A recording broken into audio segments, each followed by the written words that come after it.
I won't say anything bad about you, just don't marry that man.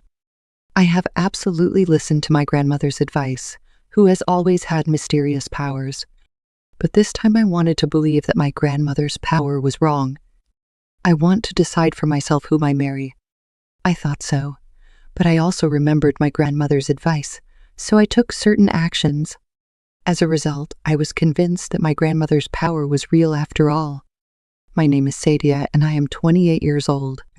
Recently, I told my boyfriend Jackie, who is 4 years older than me and whom I have been dating for about a year. My destiny is with Sadia. Will you walk with me for the rest of our lives? He proposed to me that I was the one, and I was so moved that I immediately said yes.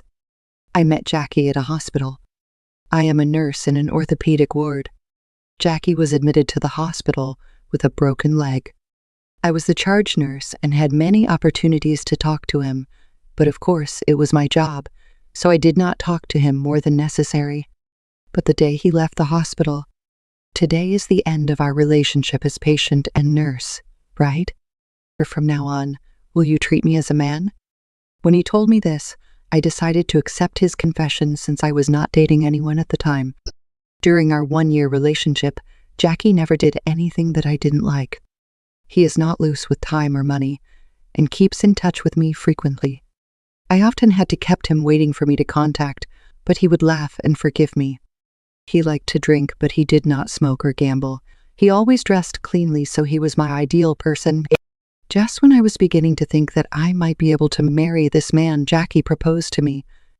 Even though we changed from lovers to fiancés, Jackie's attitude toward me never changed.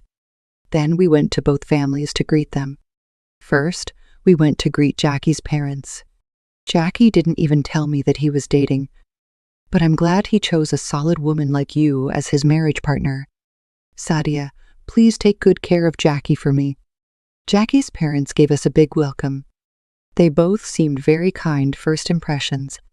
As for the mother-in-law issue, I think it is something you don't understand until you get married. However, we prepared dinner together and had them eat the food I cooked. It's delicious. If you are a good cook, I can trust you to take care of Jackie, which made me feel a little relieved. As a result, as for Jackie's parents, I was able to return home with the feeling that I would be able to fit in without any problems. We then decided to introduce Jackie to my family the following week. I talked to my mother on the phone. You're getting married? I thought you would never get married. How rude you are. What am I going to wear? Is Dad in a suit? No, I don't need anything special. Just go on as usual. My mother was obviously excited. I was nervous. So could you show me a picture of him or something beforehand? My mother told me so I sent her a picture of the two of us together. She showed it to the whole family. And then the whole family was going to be there to greet us. I could tell that my parents were very tense on the day of the event. Nervous parents. My sister drooled laughing at them. Only my grandmother was sitting on the sofa in her place as usual. However, I felt that she had a somewhat grim expression on her face. I picked Jackie up from the nearest train station, and the two of us came to my parents' house. My parents and sister greeted us excitedly. When they saw Jackie, they said, "He is taller and cooler than he looks in the picture." I agree, he's too good for Sadia. My mother's rude words aside, I moved to the living room, where my grandmother was waiting for me. You've come a long way. Her tone was kind, but her expression remained a little grim. Jackie did not seem particularly concerned about my grandmother's expression, but I was a little concerned. We made reasonable progress in greeting each other, had dinner together, and I drove Jackie to the station. On the way home, Jackie said, "You have a nice family, you know. I wonder if your grandmother hates me." I kind of felt like she was staring at me. I'm sorry, I don't know why either. I'll ask my grandmother later. I don't think it's not something to worry about. I see. Thank you for today. With that, Jackie left. When I returned to my parents' house, I immediately went to my grandmother. Then I heard a shocking revelation from my grandmother. "Sadia, are you going to marry that murderer?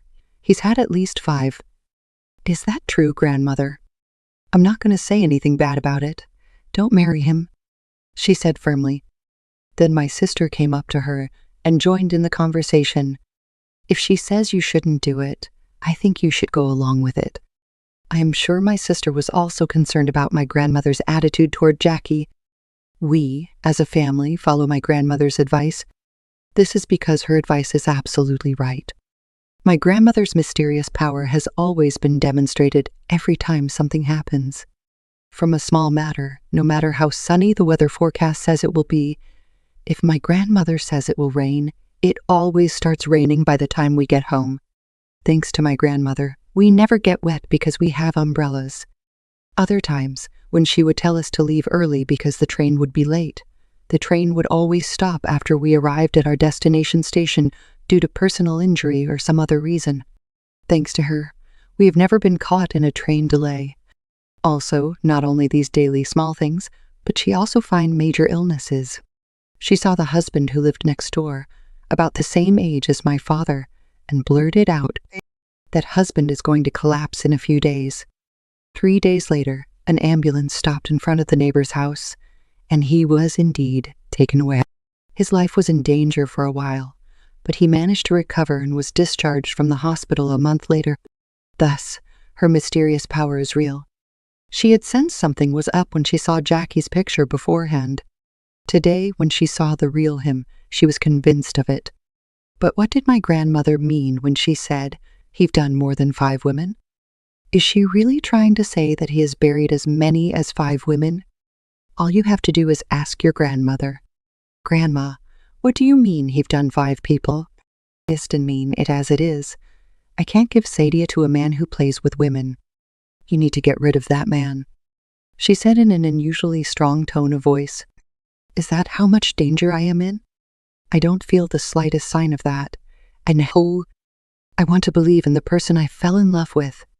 Besides, no matter how I look at it, it doesn't seem like Jackie is playing with my life.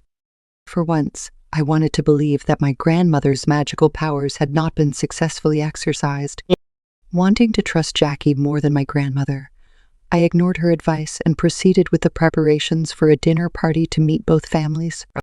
I never told Jackie about my grandmother's advice. However, if something strange comes up at the dinner party, I will follow my grandmother's advice at that time. A few days before the dinner party, I received a call from my sister. "Are you really going to marry Mr. Jackie? What Grandma said has never come off so far, you know. If your life is in danger, I agree with Grandma that you should not get married." I appreciated her concern, but this time I am going to make my own decision. This time, I trust Jackie more than what Grandma says. Because he's the one I'm willing to marry. Is everyone that hard to believe? I want to believe you too, but what Grandma says is absolute. I was not going to back down here.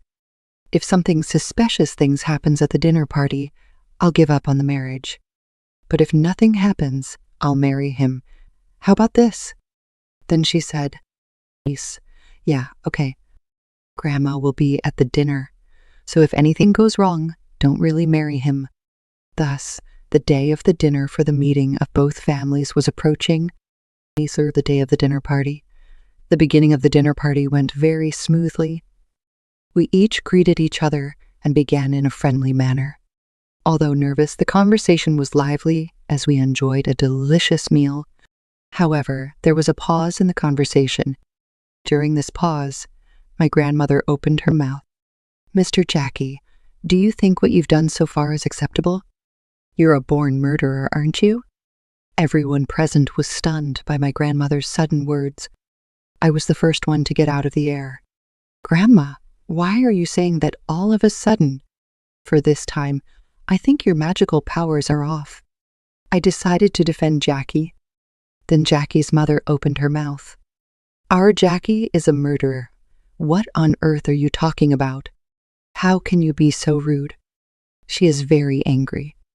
Of course she would be angry if her own son suddenly said such a thing to him. I turned to Jackie, wanting him to testify to my innocence. Then his face turned pale. What's wrong with him? All I could think of were questions, Jackie. What's wrong? It was all I could do to ask him. He did not answer anything, and his face grew pale, but then my grandmother spoke up. This man has made a number of girls so dependent on him that he has played with their psyches to the point where they can't live without him. And then the quality gets worse. He said goodbye to the girls when they were at their most mentally ill and just popped them off. What do you think would happen? The girls were so shocked at being abandoned that they tried to take their own lives. I mean, there are more than 5 girls he've driven like that. Once she finished speaking, I turned to Jackie. He was lying face down, and I could not read his expression, but I could see that his body was trembling slightly. Jackie's trembling gradually changed. He seemed to be laughing, albeit in a whisper. The volume of his laughter gradually increased. Ha ha ha. Ah, that's funny. Why would you listen to that old woman? His tone of voice was completely different from before. I was surprised at his tone of voice, which had been gentlemanly up to now, to the point of making fun of people. When did I become a mental illness machine? Sadia is not a mental patient. That old woman is lying to keep me from marrying Sadia. He is trying to end this conversation with a stronger tone of voice. I quickly handed an A4 size envelope in front of Jackie. When he saw the contents of the envelope, this time he turned pale. What was inside the envelope? It was a personal investigation report of Jackie, which I had asked a credit agency to investigate. I had requested the investigation to prove Jackie's innocence, but the actual investigation report was just as my grandmother had said.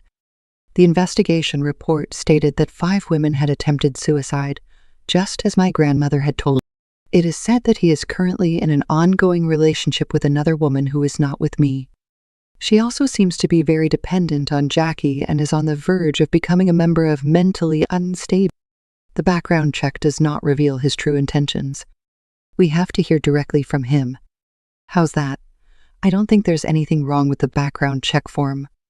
Jackie, who had not the slightest idea that he was preparing such a thing, began tearing the investigation form to shreds. It seemed like he confessed what he's done with 5 women's. I don't care if you tear it up. I left the original at home. Then, his parents should also check here. I had prepared several copies of the survey and gave them to his parents as well. They read them with a look of disbelief on their faces. When they finished reading everything, they started to get angry at him with all their might. Is there such a thing as anger?